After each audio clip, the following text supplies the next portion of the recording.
Hello everyone, doing another Ajar duel, opening up with a pretty nice hand. Looks like I'm going up against Ghostricks. I am not sure what kind of a matchup this is going to be. I'm not sure if Ghostricks actually have a good time against this kind of a deck. They might, because they kind of want my monsters in face-down defense, but at the same time I'm not completely sure. All I know is this is probably going to be a very slow duel because both of our decks, they just kind of poke. Now, my opponent will not be attacking Lynx, one, because of their field card, two, because I have a Mirror Force. So, if I can flip this up, I will be getting massive draw power, just like I want to when I draw a Lynx. Usually if I just draw Mirror Force, it's kind of iffy if I would actually get this off. I would need usually set all of my spells and traps. Like, if this were another deck, I would set the Pot of Duplicity as a bluff, just so that they don't randomly MST the Mirror Force. And what does this one do? I think it adds, right? Yes. Okay, so gonna add a Spectre. That's actually not gonna be the best card against this deck because I don't tend to destroy their monsters by battle. I usually use something like a Morphing Jar, or I can actually go into Ghostricks card and that'll start destroying their set cards. What did they just add? Another Spectre. Adding another one. Huh. So they have double Spectres in hand, and it's not really going to do me much good. Now let's see, what does this do? I'm actually going to Mirror Forces right now. I don't want them to be getting any more searches. They've already added one card with Jiangshi and then another card with Duality. So, yeah, I just want to stop that before they can do anything. Also drawing into a Lynx. Hopefully that was a good idea, saving that, or not saving that and just getting rid of it. Let's see,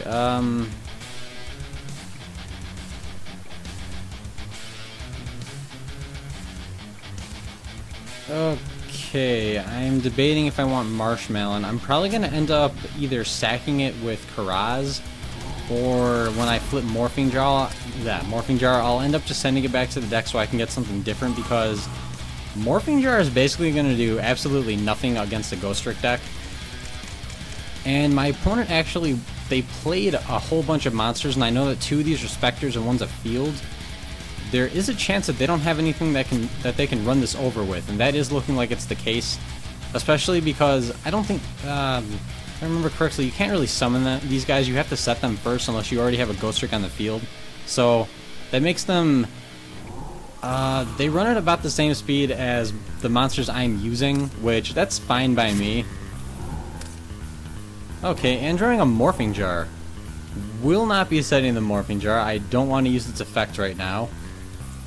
But what I can do is, because this is not going to do me any good at all, I will be sacrificing my Marshmallow for Karaz. And see, then the question is, what do I want to destroy? Wild Tornado is going to be very useful in the future, so I won't be destroying that just now. I'm going to be waiting for something like a Swords of Concealing Light.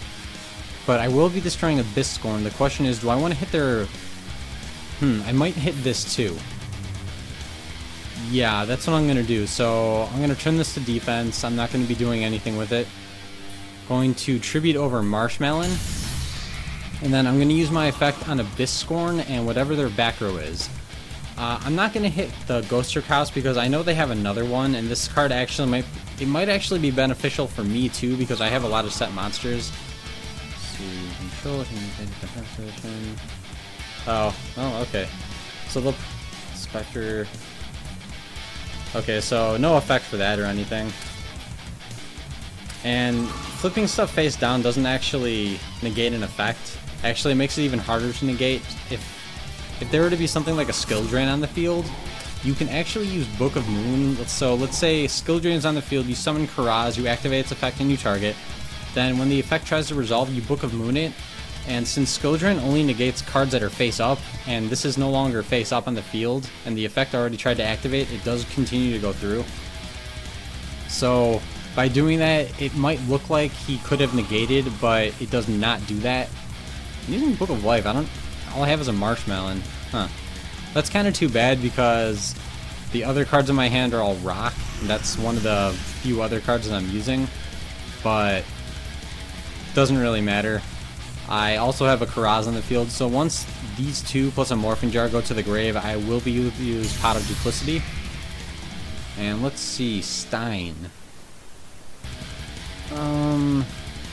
Okay, I'm going to be Fiendish Chaining this because he's going to try to attack over links or attack me directly. I just don't want this to do any sort of damage. I don't want it to destroy my monster. I don't want it to attack me directly, so I'm going to stop it in its tracks right now. And that means I get to keep drawing with Lynx. Lynx has already been on the field for a critical amount of turns.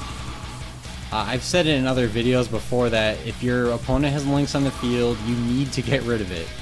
And I don't know why he tried to use that, or why they tried to use that thing's effect. It does have Fiendish Chain on it.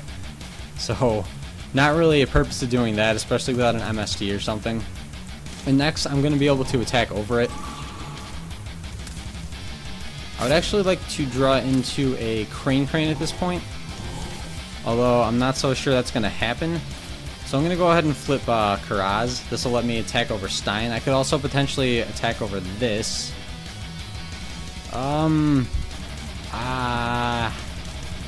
Debating if I should do that. 1800. I would like to be able to attack over both of these, but you know what? I drew another Fiendish Chain. I can just do that instead and do even more damage. Okay, that's what I'm going to do. I'm going to attack over Stein first. This actually clears up some space too because I have 3 other traps I want to set, but then I still want to keep something open in case I use Duplicity.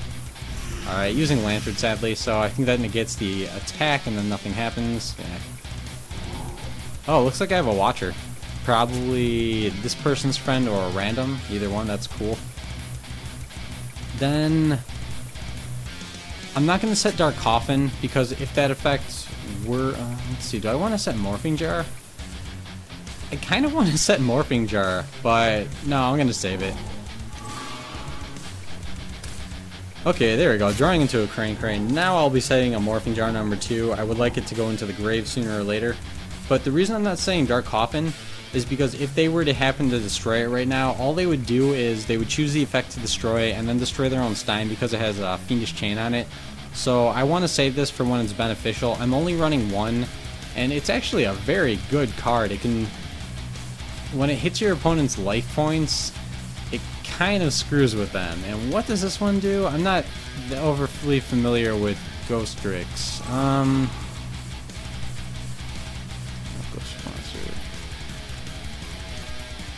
Okay, geez, I would like to Fiendish Chain this, but I don't know what kind of extra deck my opponent's running. I see 3 cards.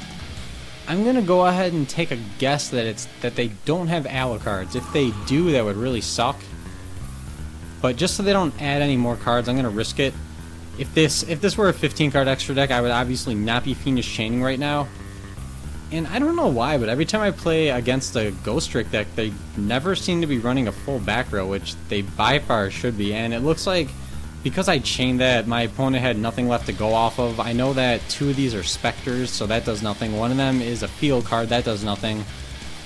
Both of these are now negated, so it's kind of like 2 versus everything else. So if you enjoyed this video, please comment, rate, subscribe, and stay brutal.